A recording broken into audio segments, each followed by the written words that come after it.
Every Hindu wants to visit Jagannath temple once in a lifetime. और जाना भी क्यों ना चाहे, Jagannath temple is one of the 4 main pilgrims of Hindus. 4 धाम में से एक है जगन्नाथ धाम। बट अगर ये जाना रथ यात्रा के दौरान होता है तो इसकी ऑस्पिशियसनेस और भी बढ़ जाती है।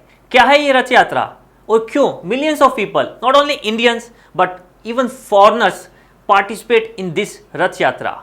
इस रथ यात्रा का अपना एक हिस्टोरिकल सिग्निफिकेंस है और ये जो 10 दिन का रथ यात्रा का फेस्टिवल है ये बड़ी ही धूमधाम से सेलिब्रेट करा जाता है। And today in this video I will tell you about the importance, about the significance why this Rath Yatra is important in Hindu mythology. देखिए, सबसे पहले ये जान लेते हैं कि रथ यात्रा कब आती है। अगर मैं इंग्लिश कैलेंडर की बात करूं तो every year between mid of June and mid of July this Rath Yatra is celebrated. और अगर मैं हिंदी कैलेंडर की बात करूं, अपने लूनर कैलेंडर की बात करूं, तो आषाढ़ मास की द्वितीय तिथि को, शुक्ल पक्ष की द्वितीय तिथि को ये रथ यात्रा हर साल सेलिब्रेट करी जाती है। और आपको ये जानकर हैरानी होगी कि इस एक दिन के त्यौहार के लिए महीनों पहले प्रिपरेशन स्टार्ट हो जाती है। लंबा चौड़ा रथ बनाया जाता है, लंबा चौड़ा एक चैरियट बनाया जाता है जिस पर भगवान लॉर्ड जगन्नाथ को along with his brother Balabhadra और उनकी सिस्टर सुभद्रा के साथ मंदिर में प्रवेश कराया जाता है रथ पर बिठाकर। और 8 दिन के लिए भगवान वहीं पर अपनी फैमिली के साथ गुडीचा टेम्पल में रुकते हैं। उसके बाद में दशमी तिथि को भगवान को यहाँ से प्रस्थान किया जाता है। फिर वो भगवान अपने मेन स्थान पर जाकर देव शनि एकादशी पर सुप्त पोजीशन में चले जाते हैं, स्लीपिंग पोजीशन में चले जाते हैं, जिसको हम देव शनि एकादशी कहते हैं। ये जो 10 दिन का त्यौहार होता है इसके दौरान डिफरेंट एक्टिविटीज़ होती हैं। जैसे कि अगर मैं बात करूं, आषाढ़ मास की द्वितीय तिथि को रथ यात्रा निकाली जाती है। बट आने से पहले, एक दिन पहले, गुडीचा टेम्पल को अच्छे से क्लीन करा जाता है, बहुत थोरोली क्लीन किया जाता है। इवन ये जो क्लीनिंग का प्रोसेस है इसको नाम भी दिया गया है, इसको कहते हैं मार्जन एक्टिविटी। ये जो मार्जन की एक्टिविटी है, ये जो मार्जन त्यौहार है, इसको हम कह क्लीनिंग प्रोसेस जो है इसको मार्जन कहा जाता है। अब प्रतिपदा को, शुक्ल प्रतिपदा को, आषाढ़ मास की शुक्ल प्रतिपदा को मंदिर को, गुडीचा टेम्पल को साफ किया जाता है।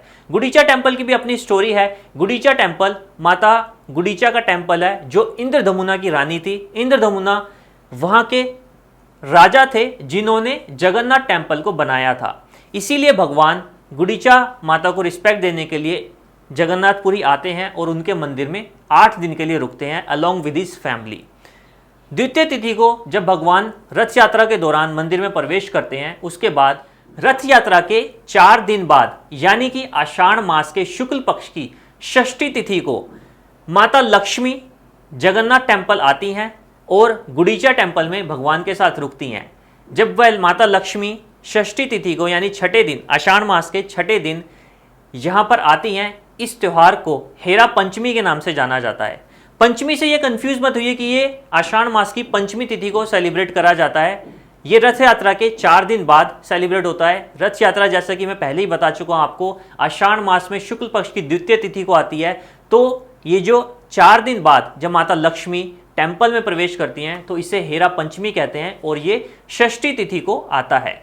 इसके बाद माता लक्ष्मी, जगन्नाथ, लॉर्ड जगन्नाथ और उनके भाई बलभद्र और सुभद्र यहाँ से 10वें दिन रथ यात्रा के 8 दिन बाद यानी कि दशमी तिथि को यहाँ से प्रस्थान करते हैं अपने मेन स्थान के लिए। और ये जो 8 दिन बाद उनके जाने की प्रक्रिया है इसको बहुधा यात्रा कहते हैं। ये बहुधा यात्रा भी बड़ी धूमधाम से सेलिब्रेट करी जाती है और इस बहुधा यात्रा के साथ ही ये जो 10 दिन का रथ यात्रा का त्यौहार है ये खत्म होता है। और इसके बाद में आती है देव शयनी एकादशी। ये एकादशी वही एकादशी है जिस पर भगवान विष्णु अपनी सुप्त पोजीशन में यानी कि फिर वो नेक्स्ट 4 मंथ्स के लिए स्लीपिंग पोजीशन में चले जाते हैं और जिसके दौरान सारे ऑस्पिशियस मुहूर्त, चाहे वो शादी का हो, मेनली शादी का ही कहेंगे, इस दौरान, इस 4 महीने के दौरान कोई भी शादी का मुहूर्त नहीं निकाला जाता। बिकॉज ये जो देव शयनी एकादशी है इसके 4 महीने बाद जो देव उठनी एकादशी होती है उस पर ही सारे मुहूर्त खुलते हैं। तो मैंने आपको इस वीडियो में बताया कि ये जो 10 दिन का त्यौहार है रथ यात्रा का, ये कैसे सेलिब्रेट करा जाता है और इसका क्या हिस्टोरिकल सिग्निफिकेंस है। I am sure now all of you are aware about what is Rath Yatra, how it is celebrated, why it is celebrated. If you wish to explore more Hindu festival, if you want to know more about Hindu festival, more Hindu rituals, about astrology, do consider subscribing to this channel.